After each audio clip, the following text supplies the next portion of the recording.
how your entire empire of destruction comes crashing down, all because of one little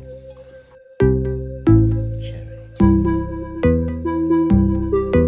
One little. What a lovely ballet. It seems so full of form and colour.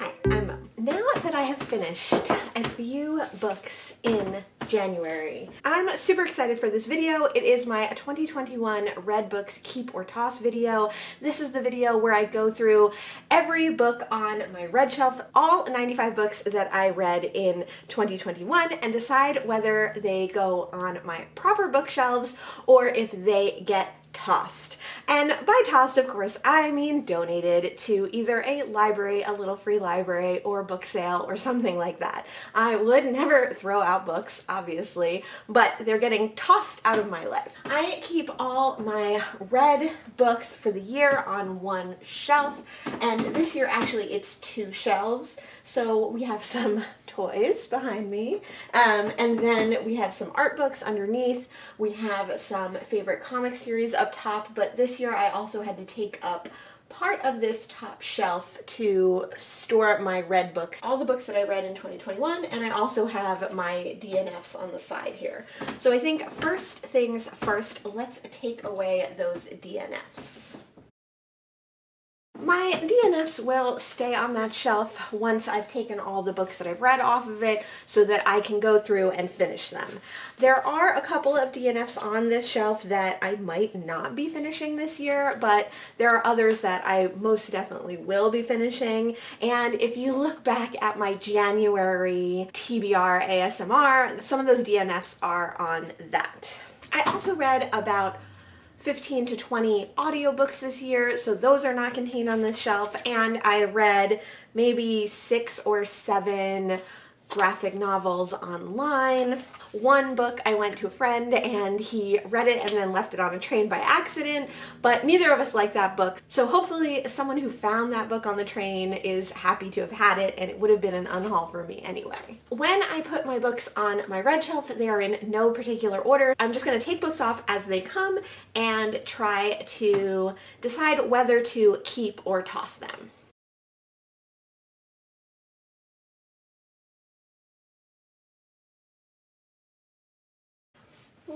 Let's start on the top shelf. The first book is The Housekeeper and the Professor by Yoko Ogawa. I really like this one. Definitely interested in reading more of her work in 2022, and I will be keeping that one.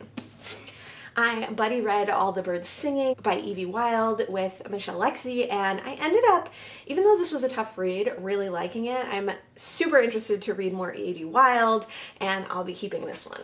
I found a bunch of Dorothy Simpson's Inspector Thanet books in a local free library, and so I'm working my way through that series out of order, and I will be keeping this one.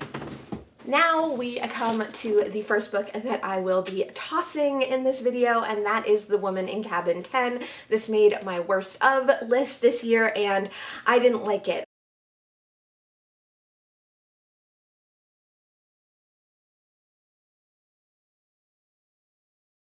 Another buddy read was A Month in the Country by J.L. Carr. I buddy read this with Summer from Cozy Reading with Quaker Cats. I really enjoyed this short novel. Definitely keeping this one. I had never read any Edith Wharton before 2021. Really enjoyed that. Keeping it. I love these little Dover thrift editions. They're so cute. The Island of Dr. Moreau was already on my shelf. This was a reread for me, so I'm keeping that one. The Snows of Kilimanjaro by Ernest Hemingway. I read like most of the stories from this book in an Ernest Hemingway vlog. You can see that. I'll list it down below. But I didn't finish every single short story. So I think what I'm actually going to do is put it on my DNF pile, and then eventually I will pick this one back up, finish the last few stories in there. Franny, the Queen of Provincetown was a great book. There's 2 short novellas in this one, and I haven't read the second one. I really want to reread the first novella and then read the second novella, so I'm definitely keeping this one. I'm not going to put this on my DNF shelf. I might put it on my TBR shelf, but it'll probably just go on my bookcase. The Duchess of Bloomsbury Street is the kind of sequel, continuation of 84 Charing Cross Road, which was my favorite book of 2021. So I will definitely be keeping this and all of Helene Hamp's work going forward. I hope to read more of her work in 2022. The Autobiography of Malcolm X was also a favorite of mine. I read this on audio, but I love this little mass market paperback, so I will definitely be keeping this one. I have been working my way through all the Fletch books by Gregory MacDonald, so I'll be keeping all the Fletch books. I've been reading the Skip Langdon mystery series by Julie Smith, so I'll be keeping all the Julie Smith books. I've only read the first of the Red Dwarf books by Grant Naylor, and they pretty closely follow the TV show. I did enjoy this first book, and I do have the second book to read eventually, so I'll definitely be keeping these cute mass market paperbacks. You know I love me some P.G. Wodehouse, so I will be keeping this amazing copy of Carrie on Jeeves. The cover art on these I love. They're by Ionicus, and I just think the work is great.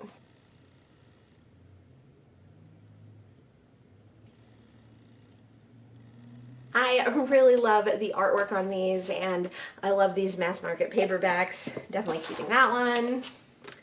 Another Fletch series. This one has sprayed red edges. The Book of Tea, which was written in 1905, is kind of a philosophy book, kind of a Eastern spirituality book, and my mom really was interested in reading this one, so I'm going to put this in a new separate pile of books that I'm going to loan out, and I'm going to try and do that kind of early in the year. And what I might do is I might ask her what she thought of the book for the channel. That could be interesting. Sula by Toni Morrison. I loved this book, and I love this really old, well-loved copy. Definitely keeping that. Tales of the City by Amistad Maupin is another one that was on my big shelves and I pulled to reread. Shakespeare's Flowers I found in a little free library in 2020, and I just really like this book. I think this one won't go on my red shelf though, it'll go on my reference shelves. Here are a children's book and a very short book of poetry that didn't really fit on the shelf, so they were kind of tucked in. This is my friend Isaac's, so I will return this one to him. And this will go on my shelf with all my children's books. Another Skip Langdon, Julie Smith book. This is the first in the series, keeping that one. Another cozy mystery series I've been working my way through is the Jersey Shore Mystery Series. This is the first book I read, but the third in the series. I have one more book to read that I own, and I think I'll keep them for a while, but these might be ones that I eventually pass on. Starship Troopers by Robert A. Heinlein. I really like this one. I read it on audio, but I do definitely like this mass market paperback, keeping that one. I love this copy of The Old Man and the Sea that I got at like a Goodwill or something. I think it was a Salvation Army. I just think it's a beautiful little copy, and although this was a super depressing book, I ended up really liking it, so I am gonna keep this one. Convenience Store Woman by Sayaka Murata almost made it into my top 10 of the year. It was pretty close. Definitely be keeping this one. Definitely can't wait to read more of her work. And then we come to another Japanese translated novel. This is Before the Coffee Gets Cold by Toshikazu Kawaguchi. I was really excited to find this one in a little free library. My friend Isaac read it first, and then I read it pretty straight away after I got it back from him.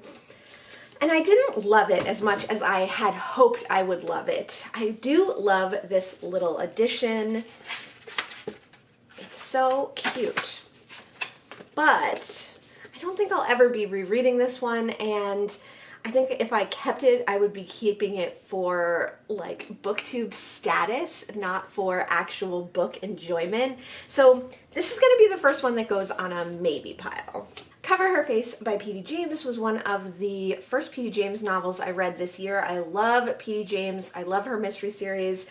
This is the first in the Adam Dalgliesh detective novels, and I will be keeping all P.D. James books now forever, and they will go on my P.D. James shelf. I also read my first Dorothy L Sayers this year, Unnatural Death. It's so interesting that her work seems to be quite dividing among mystery lovers. I know some people who have read her stuff this year and didn't like it, but I really enjoyed this book, and I want to read more books by her so that I can see if I just like her writing or if this was a fluke or what. Both my husband and I read The Fight by Norman Mailer. He's read quite a few Norman Mailer books. This was the first Norman Mailer book that I read, and I really enjoyed this one, so I will be keeping this one. A Golden Age cozy mystery that I didn't love quite as much as some others was The Lake District Murders by John Bood. I did love this British Library Crime Classics edition. It was really fun to hold and read. I think because I really love Golden Age mysteries, I definitely want to keep this one. I think my dad gifted me this copy of The Hunter by Richard Stark, aka Donald Westlake. This is a noir, but a little bit more modern of a noir, and it was a pretty dark and gruesome. It was one of my first reads of 2021, but I want to read more Richard Stark books and I want to read more Donald Westlake books, so I definitely want to keep this one in my collection. Krishnamurti's Freedom from the Known is not actually my book. This was my husband's book, and it came off of our red shelves. All our red books are now mixed together on one big shelf, so this one will be going back on there. World War I British Poets was a poetry collection of poetry written during World War I, some by famous poets, some not famous poets. I read this for the 1900 to 1950 readathon, and I found it in a little free library, and it is going to go back into a little free library. Although there were some poems that I really enjoyed in this, I never see myself rereading it, and maybe someone else will get more enjoyment out of it.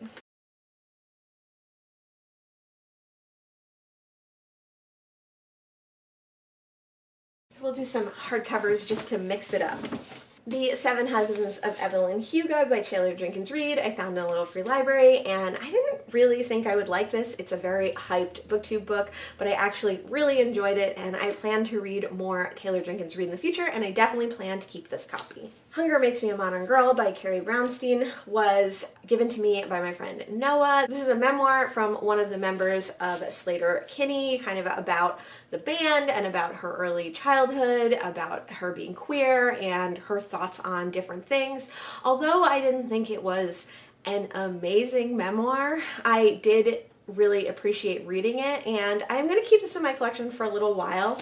This is one that I feel like I could loan out, or if I find someone who loves Sleater-Kinney, maybe I'll pass it along to them, but for now I'm going to hold on to it. An Absolutely Remarkable Thing by Hank Green. Now, I have mixed feelings about this book.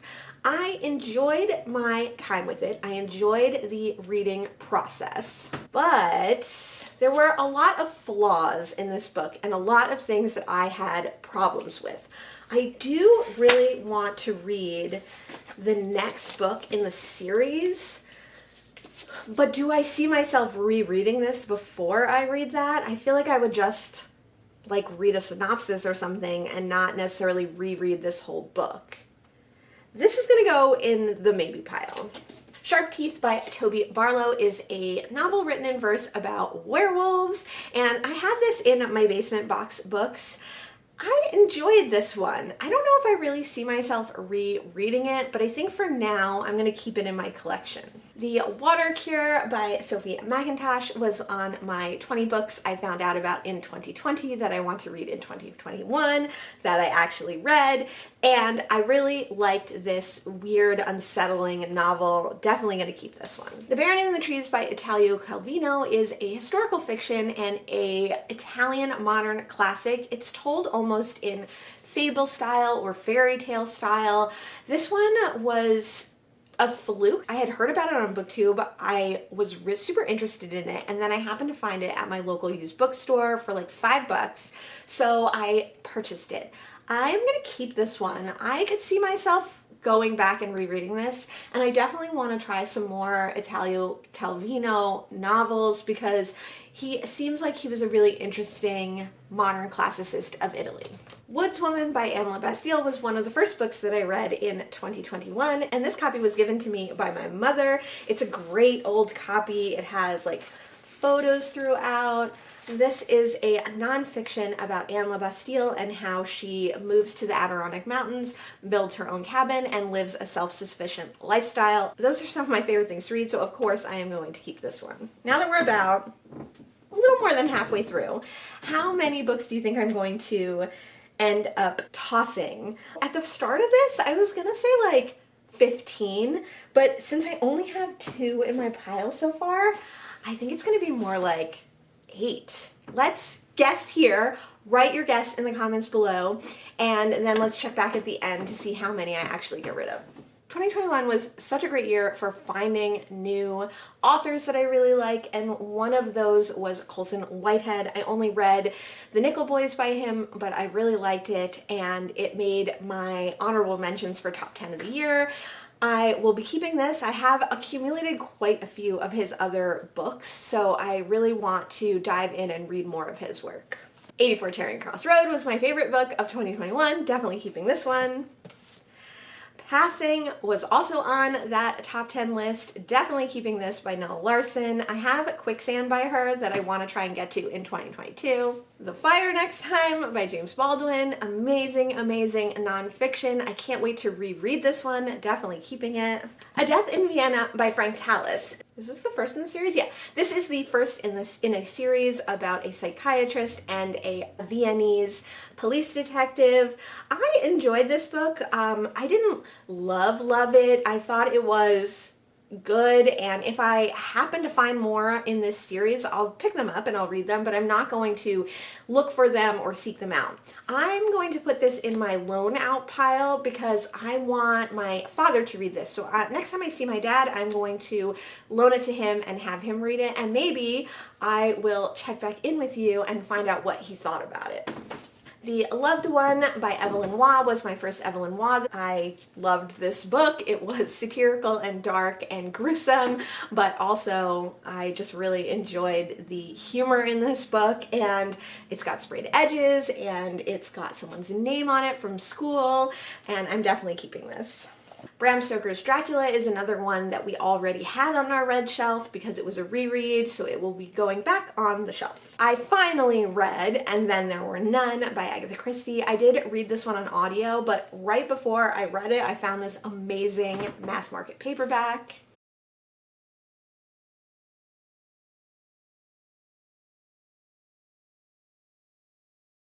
Definitely keeping this for my Agatha Christie collection, which is getting bigger and bigger. P.D. James's one and only sci-fi book. Keeping this. I don't love this cover. I found this in a little free library, and it is like a library copy where it was a paperback, a trade paperback, but they made the cover all hard. This is one that if I found a different version of this, I might pick that up and put this one back, but I need it in some form or another. 2 hardcover Erik Larson nonfiction books, Dead Wake and Thunderstruck. I love Erik Larson. He's one of my favorite nonfiction authors, and I will be keeping both of these. I read these both for a BookTube Spin vlog, which you can see listed down below.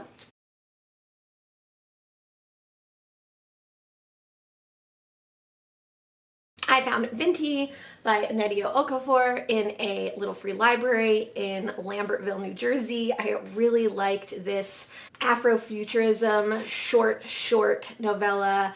It's a series, so I want to pick up the other ones and more of her work in general. I will be keeping this one. The Metamorphosis by Franz Kafka. I only read The Metamorphosis in this. I didn't read the other stories. And this was one that was on our red shelf already.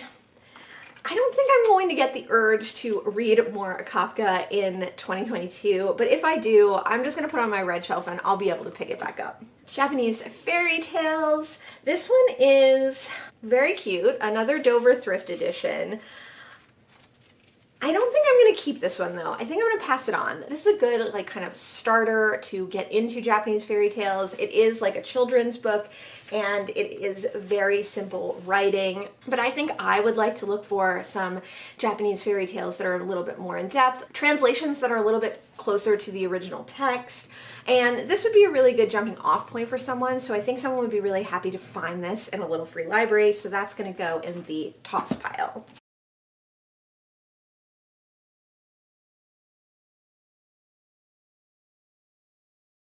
I love this copy of Out of Africa by Karen Blixen. I got this in our local restore and I'm definitely keeping this one. And then The Murders of Molly Southbourne. I love this book. I read it in January of 2021 and it's been on my mind ever since. I can't wait to read more in the series. Definitely keeping this one. Even though I love P.D. James, I didn't really love Death Comes to Pemberley by her. This is a kind of reimagining of Pride and Prejudice on her part as a mystery, and she writes in the style of Jane Austen. It's an interesting idea, and I love the concept of that, but I didn't really love the actual book. But since I have to keep all P.D. James books, I'm keeping this one. The Wife Upstairs made it to my worst of 2021 list, and I'm definitely going to put this back in a little free library.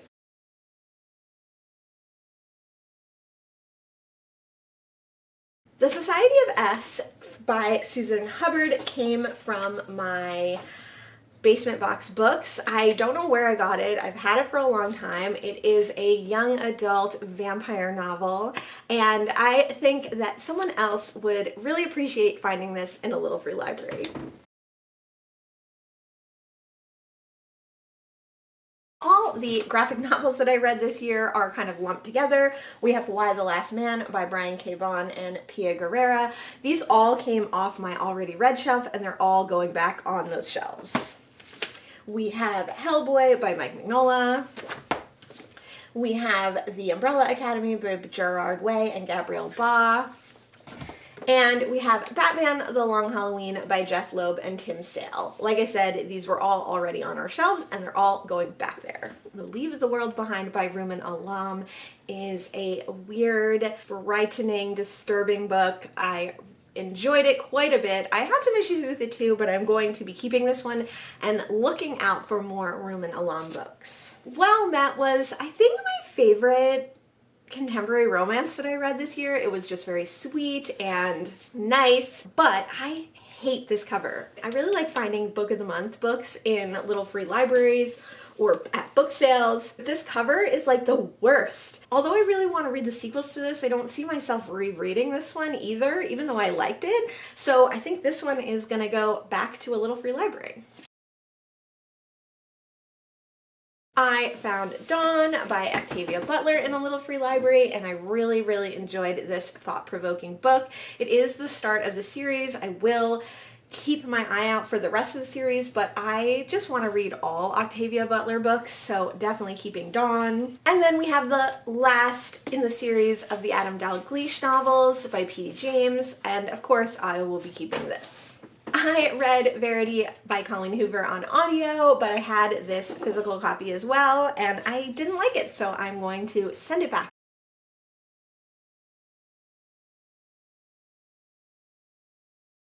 I found Like Water for Chocolate in one of my favorite little free libraries, actually. It's in Tinton Falls, right by the actual Tinton Falls. This is a classic Mexican translated work. It has magical realism. I liked it, but I don't know if I really see myself ever rereading it. I'm gonna put this in my maybe pile.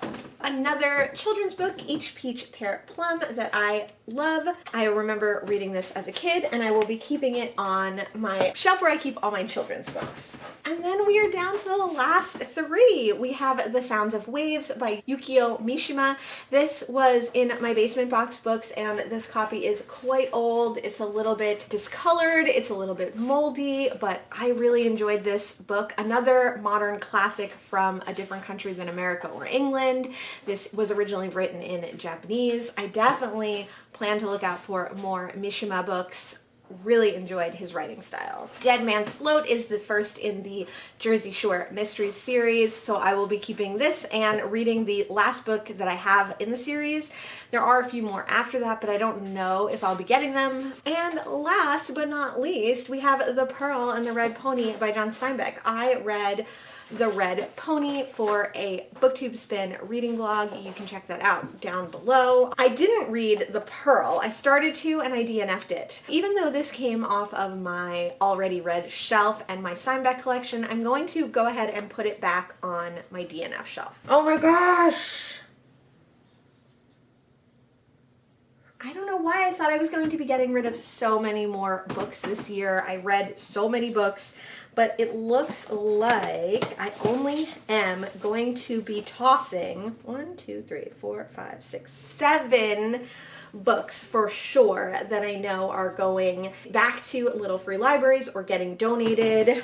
I have 3 in my maybe pile, which is good, not too many maybes, so that's not bad.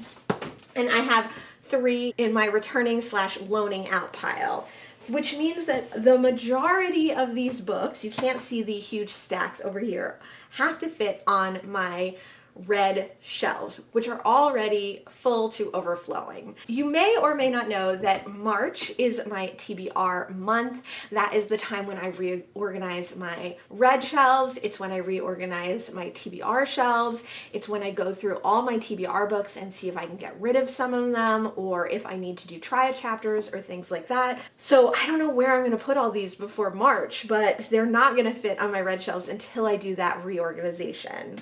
What do you do with your books at the end of the year? Do you save them all for an end of the year video like this one, or do you get rid of them as you read them? Do you like to donate them? Do you end up loaning a lot out? Do you put them in little free libraries? Let me know in the comments below, because I'm super interested to see what people do with the books that they no longer want, or if they get rid of almost all their books and only keep their most favorite. Thanks so much for joining me today, and I will see you in the next one. Bye. Now I can put my 2 physical red books and start my new shelf for 2022. It's so exciting.